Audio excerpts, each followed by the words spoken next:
This is CBN NewsWatch. And thank you so much for joining us for this edition of CBN NewsWatch. I'm Ephraim Graham. YouTube says it has reinstated a pro-life video it removed from the platform for what it considered violating community guidelines. Lila Rose, president of pro-life group Live Action, voiced her outrage on Twitter after learning the video had been taken down. Mark Martin joins us now from the CBN Newsroom with more on this story. Mark? Ephraim, the undercover video claims to reveal a Planned Parenthood worker telling sex traffickers where to take underage victims to get abortions. Rose tweeted Monday, YouTube just removed one of our investigative videos exposing Planned Parenthood aiding and abetting the sex trafficking of young girl, saying it violated community guidelines. Hundreds of people saw the tweet and protested the media company's actions. Hours later, YouTube tweeted Rose, saying, confirmed that this was a mistake on our end. The video is now reinstated. Apologies for the frustration this may have caused. On Tuesday, Rose confirmed the video was reinstated and YouTube removed the strikes from our account. The video received more attention since YouTube first took it down. It allegedly features a Planned Parenthood employee telling a suspected pimp to lie about underage girls' ages so they can get abortions. Planned Parenthood is required by law to report child sexual abuse, but Live Action says the organization routinely covers up these crimes. You never got this from me, just to make all of our lives easier. Okay. If they're 14 and under, just send them right there if they need an abortion, okay? The alleged Planned Parenthood worker also says minors are always accepted without parental consent, but they have to be careful because they are obligated to report cases of those 14 and under, and again suggests lying about their age. CBN News reached out to Planned Parenthood for comment on the video, but have not gotten a response at this point. Ephraim? Mark Martin, thank you for that report. I want to turn now to Dan Gaynor with the Media Research Center to talk more about this case. So, Dan, does what happened with YouTube and Live Action surprise you? No, not at all. If you go through the top social media search media companies, this is a problem that keeps happening. Pro-life videos and content keep getting taken down. Traditional conservative content keeps getting taken down. Religious people, particularly conservative Christians, Protestants, Catholics, any sort of group, are been targeted on these outlets. That's Facebook, Twitter, Google, YouTube. And so it's not surprising. They set up computer programs that target certain topics, and they also have employees who are overwhelmingly left-wing on this and pretty much every issue. Suggest that it's common with social media giants. Is that what you're saying? Yeah, absolutely. And and it's not just pro-life issues, but pro-life has been probably about the top issue that we've encountered where conservatives are discriminated against. All right, Dan, we want to get back with you in just a moment on these next stories, so stay close. We want your insights on this as well. Both Democrats and major news outlets have claimed President Donald Trump is making up the border crisis. A day after the president's Oval Office address last week, House Speaker Nancy Pelosi said the president, quote, must stop manufacturing a crisis and reopen the government. However, under the Obama administration, Democrats and outlets like the New York Times and MSNBC agreed with the former president there was a crisis. Here's a clip from back in 2014. We now have an actual humanitarian crisis on the border that only underscores the need to drop the politics and fix our immigration system once and for all.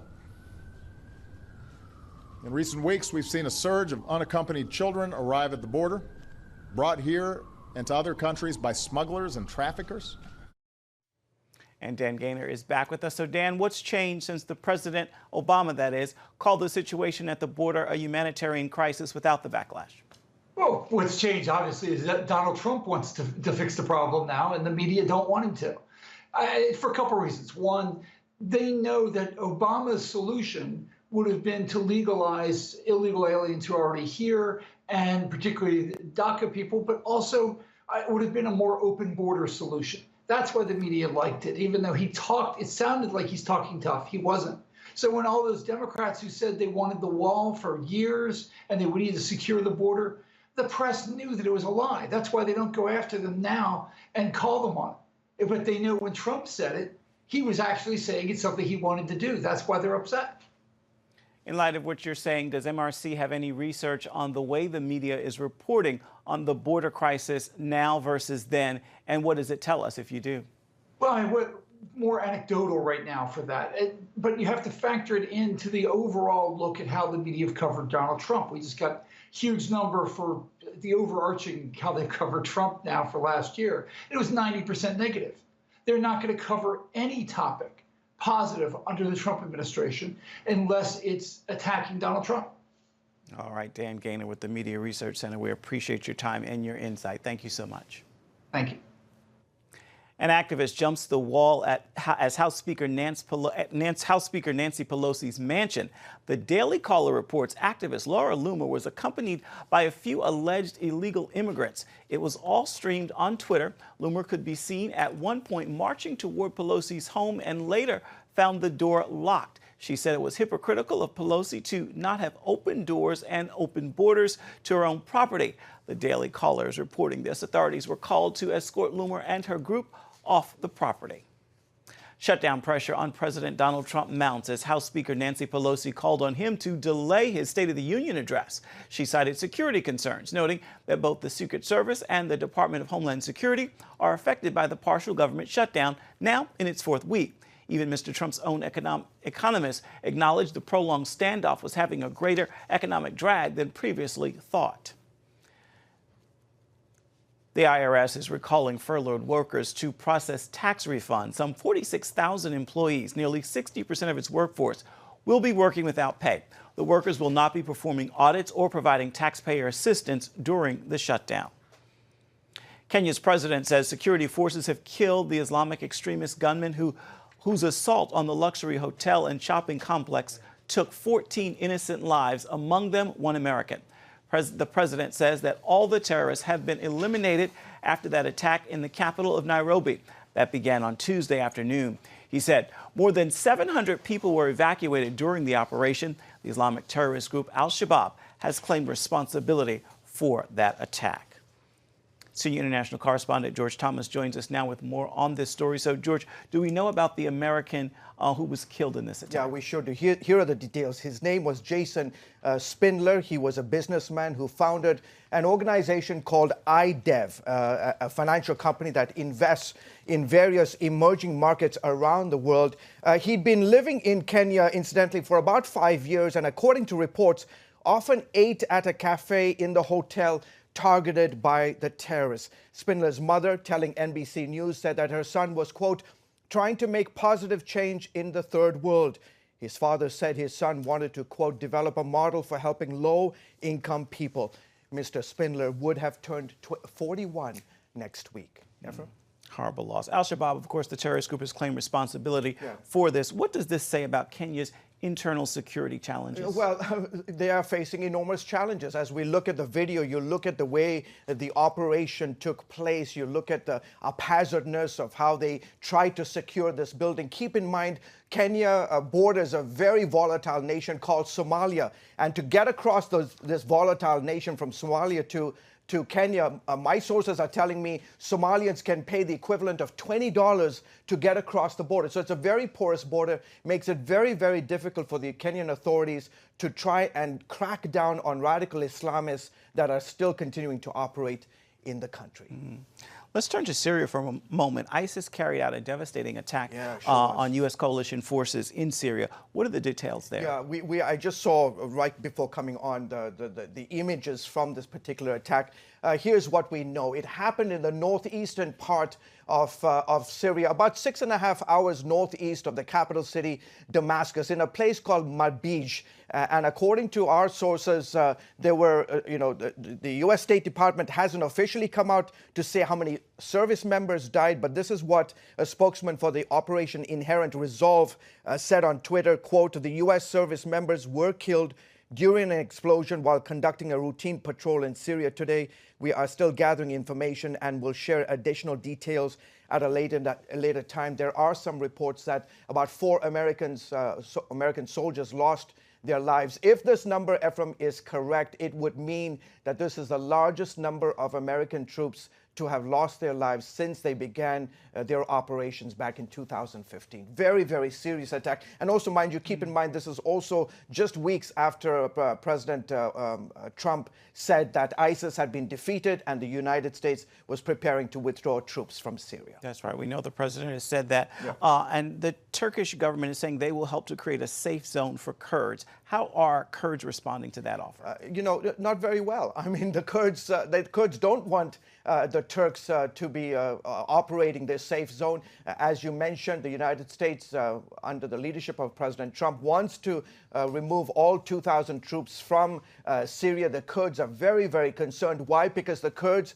and these various militia groups aligned with the Kurds have really been the fighting force in helping the United States and coalition partners defeat ISIS. Really, the Peshmergas, the Kurdish Peshmergas, were really the folks behind the defeat of ISIS. And now the Kurds feel like the United States, that we are turning our backs against them. The Turks have come in and said, look, we'll create this thing called a safe zone that would allow the Kurds to live peacefully. The Kurds are now buying that because they believe that the Turks want to wipe them out. So clearly the Kurds are not up for this particular idea.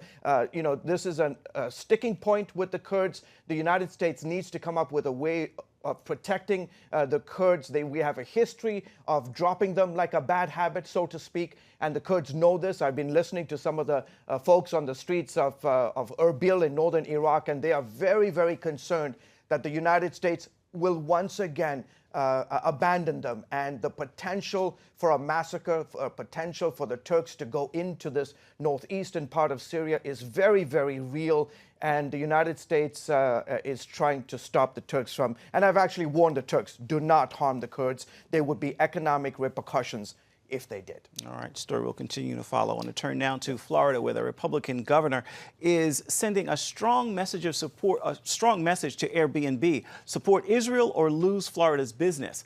Last November, the home rental company announced it will not allow Israelis to list properties in Jewish communities on the West Bank. The move has sparked outrage on social media.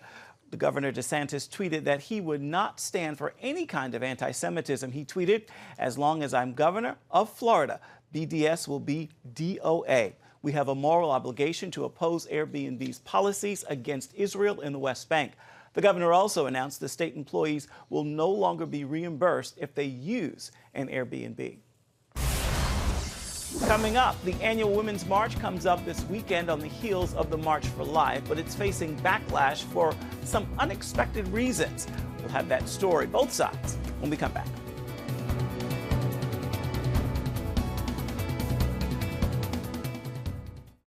God Almighty is a God of blessing. He always wants to bless His people. But how do you get that blessing? And what principles will unlock that secret? In Miraculous Blessings, Pat Robertson shows you how to open the floodgates of God's awesome blessings in your life. In order to have a blessing, you've got to be blessable. Discover what the Bible has to say about God's covenant of blessing, the laws of blessing, and what are the hindrances to the blessings of God. The words of Jesus, they are as valid as the law of gravity, and if we follow those laws, we will be blessed. You'll see amazing true stories of everyday people whose lives were rescued and transformed by God's miraculous blessings. But even the doctors acknowledge that this had to be a miracle. Call 1-800-700-7000 or visit CBN.com to become a CBN partner and get miraculous blessings today. Hello, I'm Terry Newsom. Did you know there are more than 148 million orphans in the world today? 148 million. But it was 3 little girls that taught me about the plight of orphans. My husband and I spent nearly a month immersed in the daily activities of a Ukrainian orphanage as we waited to adopt 3 sisters. I saw firsthand the utter loneliness, the pain of rejection, and the overwhelming desire to be loved. That experience changed me forever. And out of it grew a ministry from my heart called Orphans Promise. Today, we're helping orphans and vulnerable children in more than 50 countries worldwide. Thousands of children are now in safe homes. They're being educated, and they're learning life skills. I'm asking you to join with me and become family to these children. Will you call the number on your screen right now? Because every child deserves a chance to be happy. The more liberal Women's March follows the March for Life this weekend on the grounds of the nation's capital. It's getting lots of attention this year for concern over anti-Semitism. I spoke with Tiana Lowe with the Washington Examiner about the march and some of its leadership association and ties to anti-Semitism. Let's take a look. Tiana, tell us about the claims of anti-Semitism among the leadership of the Women's March. So, for one thing, there was this extremely damning tablet report that came out last month that alleged that member Tamika Mallory, who's the co-president of the Women's March, in one of the initial meetings establishing the organization, had insinuated this conspiracy that Jews are to blame for anti-Black oppression. And then there's been the continued association with Razmea Odeh, a convicted terrorist who's killed Jews. And most notably, Linda Sarsour, Tamika Mallory, and Carmen Perez's devotion to Louis Farrakhan, who has equated Jews with termites. Is there an outcry in the mainstream media about this? So for a long time, there wasn't, even though their association with Odeh was over 3 years ago. However, luckily, because of good reporting, especially among conservatives and mainstream anchors like Jake Tapper, and as we saw yesterday with The View's Meghan McCain, there's finally been uproar to the point where even the DNC announced today that they are no longer associating with the Women's March. You mentioned The View. Tell us about what happened on The View with the Women's March co-president Tamika Mallory. So it took none other than a daytime talk show host in Meghan McCain to question Tamika Mallory, hold her feet to the fire, and not just say, do you think that Farrakhan is wrong, but do you condemn what he has to say? And Tamika Mallory, it was astonishing. She continually fell back on, I do not agree with everything he says, however, I won't condemn it, and then attempted to use identity politics to spin away her responsibility for associating with a man who has used extremely violent and hateful, openly anti-Semitic language to describe Jews. This would be tantamount to if, say, the president associated openly with David Duke and said, oh, so what if he says some bad things about Black people? He's been great for the white community. On an inverse, the outrage would be overflowing. Is there a disconnect with the leaders of the march and what other women in the country want or believe? Certainly. I mean, I think that the Women's March is not inherently a terrible concept. Female empowerment matters in a country where women still have to make strides. But most women don't want to be sliced and diced into this intersectional catastrophe where they have to alienate pro-life women, where they have to alienate Christian women, where they have to alienate Jewish women, and you're all in this intense hierarchy of oppression where you have more points if you're more LGBTQ or if you're more of a woman of color. This is not what women want. Women want to uplift each other, not tear each other down. And you've also written that some of the march leaders have ties to terrorists? Yes. So Angela Davis will be speaking at the Women's March. She is a convicted terrorist. She was formerly on the FBI's Most Wanted. And Razmea Odeh was someone who they were fighting for. The hashtag was Justice for Razmea. And she, again, convicted, found guilty of killing 2 Jews in Israel. How is this playing out in today's political arena? So I think for a while, those on the left thought that they could coast by on continuing to associate with the Women's March because they were seen as intersectional feminist heroes. They hated the president. They were hateful towards all the right people. They alienated pro-life Christians. But I think now that people are seeing that intersectionality always devours its own, because you cannot claim the mantle of oppression without blaming someone else. And you see, Jews don't fit very cleanly into this false and evil hierarchy. Instead, they attribute all this privilege that doesn't really exist in actual experiences of lived Judaism. So I think finally it's all kind of crumbling down like this house of cards. Tiana Lowe with the Washington Examiner. Thank you for your time. Thank you for having me. And still ahead, it's a very important day when it comes to protection of your religious liberty and conscience in America. We're going to explain and take a closer look after this. Parents, the Superbook Bible app is a great way to get your child reading the Bible, because in today's busy world, we can use some help. The free Superbook Bible app has fun stuff your kids will love. They'll have a blast learning the Bible, playing great games, watching cool videos, discovering heroes in the Bible. They'll have fun while they learn God's Word. The Superbook Kids Bible app, available now. Life. It's meant to be lived fully. Jesus said it. I came to give you life. Life to the fullest. Life in your family. Life in your finances. Life in your body, mind, and spirit. Life in your everyday.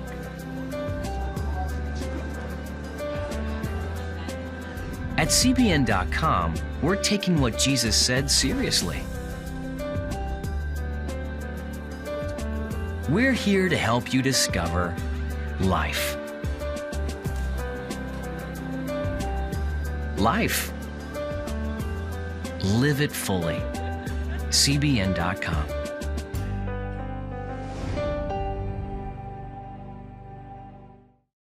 We had 4 jobs that didn't go right, but we didn't waver in our faith. That's when God put on my heart that we needed to do the well. Within a couple of days, we got an insurance refund check that we had no idea was coming. And here we are, this year, it's just boom. You go out and help other people and you get rewarded for it. Get Pat Robertson's latest teaching, Miraculous Blessings. Religious liberty is often called America's first freedom. 25 years ago, Congress officially established January 16th as Religious Freedom Day in honor of one of our founding documents. David Clausen is a research fellow at the Family Research Council and joins us now. So historically, the idea of religious freedom enjoyed broad support. How's it looking today? Well, good afternoon. And yes, you're absolutely right. Historically, religious freedom has enjoyed broad bipartisan support in the United States. In fact, in 1993, in response to a Supreme Court decision, Congress introduced the Religious Freedom Restoration Act. It was introduced by then Congressman Chuck Schumer and in the Senate by Ted Kennedy. It passed unanimously in the House and by a 97-3 vote in the U.S. Senate. And President Bill Clinton signed it into law. So you're right, there was broad bipartisan support for religious freedom, for conscious protection in this country. But that is changing today, and that's problematic. Just in the last couple of years, you've seen this issue come up with questions being asked to nominees to the federal judiciary. And you've also seen this issue come up in the wedding industry, where bakers and florists, bakers like Jack Phillips out in Colorado, whose faith teaches them that marriage is an ordinance of God, and that therefore they cannot be a part of a ceremony that would require them to say something that violates their deeply held convictions and conscience. These beliefs are coming under attack in some sections of our society. Why do you think judiciary nominees and people like the baker have these issues challenged? Why is this happening? Yeah, and that's a good question. And on the judiciary, that caught everyone's attention in 2017 when Ranking Member Feinstein, if you remember, she in the Senate Judiciary hearing, asked Amy Coney Barrett about her faith, and kind of famously or infamously, you might say, looked at her and said, well, it looks like the dogma lives loudly within you. And then she suggested that Barrett's faith might be a concern. And so you're seeing these religious freedom concerns coming in conflict with some of the, especially with the LGBT movement, some of the issues with the contested sexual orientation, gender identity laws. And that's where a lot of these conflicts are coming up. David, you write that there's a subtle shift in language that can lead to a weakening of religious freedom. What's the difference between freedom of worship and freedom of exercise of one's religion? Yeah, that's a great question. You saw that language being used by some officials in the previous administration, some other organizations. Freedom of worship, which is the language you're seeing used by some, it implies you have the right to do what you want within the 4 walls of your church, your synagogue, or your mosque, but then as soon as you walk out the door or drive off the parking lot, you lose your religious liberty. So that's not the case. The Constitution provides for the free exercise of religion, which allows people to exercise their faith, to live out their life in accordance with their fundamental beliefs and convictions. And importantly, the Supreme Court has affirmed this, most recently in the Hobby Lobby case with the Little Sisters of the Poor. So that it's a slight nuance with the language, but the Constitution protects freedom of religion and religious exercise, not merely just freedom of worship. All right, David Clausen, thank you so much for your time. Oh, thank you. Stay with us. We'll be right back. When you give, smiles grow bigger. When you care, homes are happier. When you comfort, the hurt goes away. When we all come together to love, miracles happen. Hello, I'm Terry Newsom. Did you know there are more than 148 million orphans in the world today? 148 million. But it was 3 little girls that taught me about the plight of orphans. My husband and I spent nearly a month immersed in the daily activities of a Ukrainian orphanage as we waited to adopt 3 sisters. I saw firsthand the utter loneliness, the pain of rejection, and the overwhelming desire to be loved. That experience changed me forever. And out of it grew a ministry from my heart called Orphans Promise. Today, we're helping orphans and vulnerable children in more than 50 countries worldwide. Thousands of children are now in safe homes. They're being educated, and they're learning life skills. I'm asking you to join with me and become family to these children. Will you call the number on your screen right now? Because every child deserves a chance to be happy. Hello? Is this thing on? Hey, kids, do you love games? And do you love discovering things? Well, do ya? Then you're gonna love this. It's the new free Superbook Kids Bible app. You can play games, watch videos, find answers to your questions, and a whole lot more. The new Superbook Kids Bible app. Free downloads available on iTunes and Google Play now. Miranda Curtis is easily one of the most successful breakout artists of the last year. Her album, Open Heaven, debuted at #1 on the gospel charts with more than 13 million streams. And she's the special guest on this week's Studio 5.